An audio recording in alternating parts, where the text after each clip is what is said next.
Welcome to My Money Mindset podcast, where we explore how a healthy mindset is the foundation for financial success. Each week, we delve into mindset hacks and practical strategies to help you enhance your income, help you make more appropriate investments for yourself, and to improve your overall financial well-being. Join us on this journey to transform your financial future by transforming your mindset. Please note that the information provided on this podcast is for general information purposes only and does not constitute as personal, financial or health advice. It has been prepared without considering your individual objectives, financial situation or life needs. Before making any financial or health decisions, you should consult with a qualified professional or financial advisor to ensure the information aligns with your specific circumstances. So let's begin and enjoy this journey as each episode teaches us on how to improve our overall mindset that it overall improves our financial success.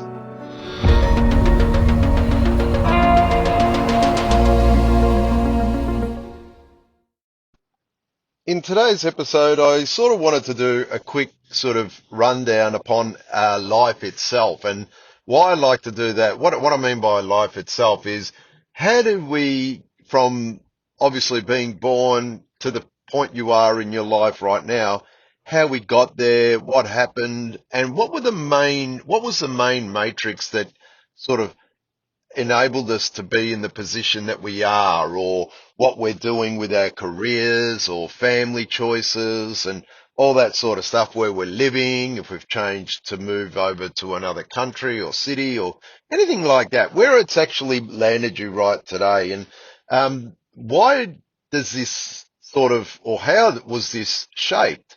Now, what we've got to do to understand a little bit about ourselves is to understand where we came from or what we experienced in our life to shape us to who we are today. Now, realistically, there is a very simple way of looking at it. And we start off with what we say that how we all start off as a baby is that we sort of, our minds are quite free. We're innocent. We're still in the beginning of learning. We're forever learning, even if we're not a baby. But we don't know as much, obviously, when we're born, and we need guidance. We're very heavily reliant on guidance. We absorb a lot of information as a baby. We react without care, so basically we just cry, we never see grown adults just yell out and scream like a baby not getting a toy and the adult doesn't get what they want, so they scream out. They may do it in other ways or fashion, but what I'm trying to basically say is a baby doesn't know how to communicate. It just screams when it wants something or it's hungry, or it laughs when it's happy or feeling good, and so on and so forth. So it's got that carefree freedom of expression, and they do what they sort of want and they get away with it, type of thing. And when I say by getting away with it, well, they just do because of their innocence, yeah. And us as grown adults or parents tend to say, well, they don't know any better, and they will learn as they grow, and this is their opportunity in life. So, and this is what happens until the guidance starts to shape them in as who we are today, right? Cycle of life. So basically, as a baby, you're free, you have guidance, you absorb a lot of information, you have the freedom of being able to react in certain ways and mirror how you're feeling or what you want. And then as a child, as we start to learn certain things, we tend to start to lose that freedom. Not really. Well, yes, you do, because in a sense, I was saying before, as a baby, you do what you really want and get away with it. So if you scream for food, you get fed. But if you start as a child starting to scream for food and you've sort of been taught in a way to say, well, if you do need food, this is what you've got to do to prepare it. And you start to lose that little bit of freedom that as a baby you would have just been handed the food. You got to go get that food yourself in that, right? These are all like simple ideas, but they sort of, you see where I'm going with it. Now, the guidance you, as a child or growing up as a young adult, you start to receive more guidance because you're out and about more, right? So if you start as an 8 or 5 year old in sports or something like that, you get the guidance from your coach. You're starting school, you get the guidance from your teachers, that sort of stuff. And it's not only just your parents now, but it's also other people giving you the guidance. And that tends to enable you to absorb even more information from other people. And quite often at this adolescent stage, young adult, child, it's these experiences that you're having conversations, whatever, with your teachers, other than your parents, your could be your uncles and aunties, all that sort of. These things shape you, right? Everyone's different, and they shape you in certain ways. And then as you start to integrate into society, you have more friends. So as opposed to a baby that doesn't know that the other person is really there, apart from the ones that they're looking at, you now start to learn that you've got people that you can interact and you've got friends and it's a social sort of sense. And in this way, because in order for you to adapt socially, you tend to do things that are more accepted in a social environment, right? Then as you reach your adulthood, you tend to sort of have your guidance. You're now starting to build a career. Things are starting to shape for you because you learnt them. So going back to the baby, to a young child, to an adult, you have learned a lot of information upon the things that you prefer and have got you to the place that we are today. Now, you understand all this quite easily because it's say, well, your past sort of dictates where you're going with your future. And this is correct. So now that we understand this and we go, well, we've gotten here because of X, Y, Z, what's happened in the past. We have taken some good roads. We've taken some not so great roads. And this is all it is at the moment. But we're faced with where we're going. And it's quite evident, and everyone sort of basically knows, well, you think that we are who we are simply because of the way we react to things. Right. Okay. So how we react to things. Now, what's this got to do with a money mindset? The fact that in today's everyday life, money or currency or things that you need in life require money to buy them.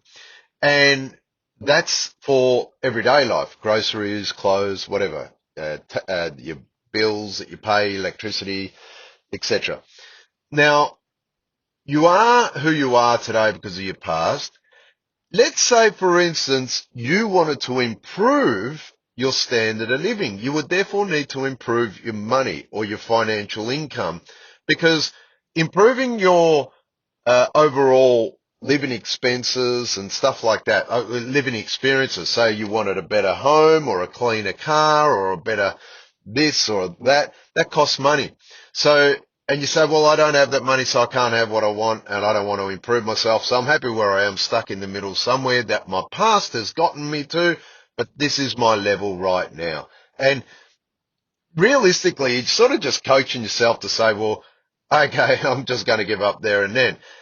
What the hell's this got to do with money mindset? Well, it's got everything to do with the changing your mindset or the understanding of how you got here in the first place. So if you're turning up to me and saying the house that you're in and you're quite content with, then that's fine. That is exactly what it is. But if you're the person that's turning up and saying, I want more, or I don't want to work as hard, or I need more money to the creature comforts in life, or to better this for my kids, or whatever it may be, this requires money. Now, just because it requires money doesn't translate to say that you can't do it. Well, yes, it does. In society, unfortunately, it's the way it works. If you want to buy a newer car, you're going to need more money. It's that simple, and we all know it. But we put it out of our heads, and we sort of start to coach ourselves to say, well, we really can't. We can't afford it. How did someone else afford it? There are so many people, especially with a lot of my clients, that were never born with money. They fell into it. They earned it. They worked very hard for it. They did so many things to get to where they are. that whilst a lot of people were not doing things, they were doing things. Now, some may argue, well, they didn't really live as much, especially the really wealthy clients. They didn't live as much because all they did was focus on the money. Now, that's up to the individual choice. But in certain ways, if you were to say, well, actually, they did work too much and you tweak that down a little bit, if they worked 80% only as 20% less of what they really did, then that 20% may have been into something else. But you can't really look at it like that. What you can look at it like to say is, right, if you're not happy with where you are, and it doesn't mean not happy like you're miserable, it's you would prefer a bigger home or a this or an automatic, whatever it may be. I don't know, the things in life that you wish for, and you want to be able to achieve them, but you think you can't because of you're stuck in the financial or social position that you are, then start to make plans or goals towards getting out, towards what would implement that. What is it that you want? Now, I'm always going to go back and resonate to an example and to use to explain what I'm trying to get to here. So if, for instance, I was unhappy in a home, it's a 2-bedroom unit, I'm going to need a bigger home if I wanted to grow a family. Common issue is I got to sell my place. By the time I save up money to get it out, I got to get a bigger home loan, etc., etc. You see where I'm going? I need a bigger car to carry more people if we want to grow a family, that sort of thing. I'm going to need more food, more money for food. I'm going to jump on this career train and start making more money. There you go. Instantaneous. You go, yep, I need more money. And and then you add all these little mechanical decisions, as in career change, job, education, uh, save more money. These are the ways to get to what you want, right? To change where you're currently at to where we came to and found ourselves in our life right as is today. So we implement all these things and well, off we go. But day in, day out, a day is a long time. And if you're not happy within that long time, 24 hours is a long time not to be happy or be not as content as what you want. So a lot of the time people sacrifice their happiness for a career change. They don't like what they do, but it pays the bills. Now, this is a very, very, very common problem. And how do we start to appreciate what we have? Obviously, we've got to go back down and break down the things that we do in our life that could be changed to help us develop more of a easier life, more content life, to then be more content with the money that you're earning. Now, sounds long-winded, but it's not. It actually starts, happiness starts within. If you're not happy with doing what you're doing, implement a goal to change that. If it's a career, if it's a job, if it's a business, if it's time, you know within yourself, if you start digging out or you speak to your counselor, your coach, or your career mentor, whatever it might be, or whoever you look up to for guidance, and start to really delve deep into what it is that will make you happy getting there, and start to find a solution. Just doesn't plop in. It takes days, weeks, months, years to find that solution, but it means that if you're heading in that direction, you're eventually going to get to a point where, hey, things are starting to going to turn for you because your focus is in that direction of turning or changing your life, not just getting putting up with a bad boss or a bad business or find out what it is about your life where you are today and start to implement these little things. Gratitude, be responsible, start to look into the future, what would help you get out of the career and do a career change. Make sure that the career change is in what you really want. It shouldn't be the money driving you here or the amount of money driving you. In a way, well, that's counterintuitive because more money will get you what you want. But what you want is not to be miserable for the sake of buying a bigger home. You want the bigger home and you want to be content whilst doing it. Now remember, whilst doing it means now, right this moment, you have to be content. So if you are semi-content going to work, it's better than being not content going to work and having a larger home.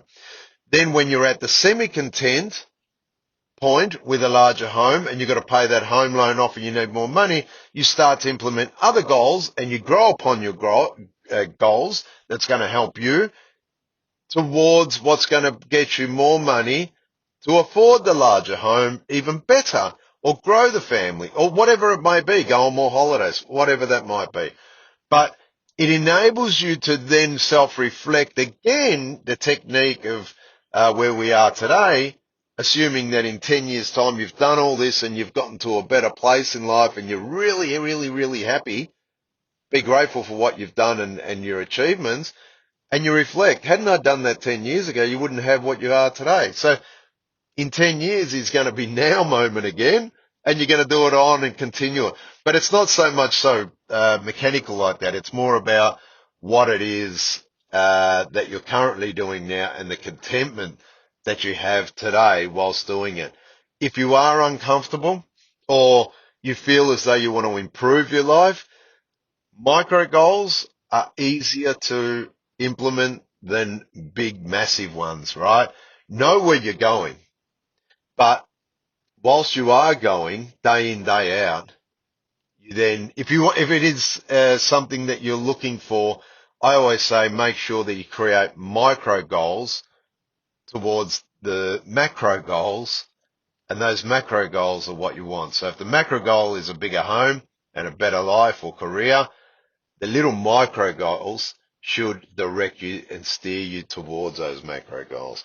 So, look, bit of a funny episode, resorting back to what I would say the process in life of as a baby, child, adolescence, young adult to an adult to who you are today.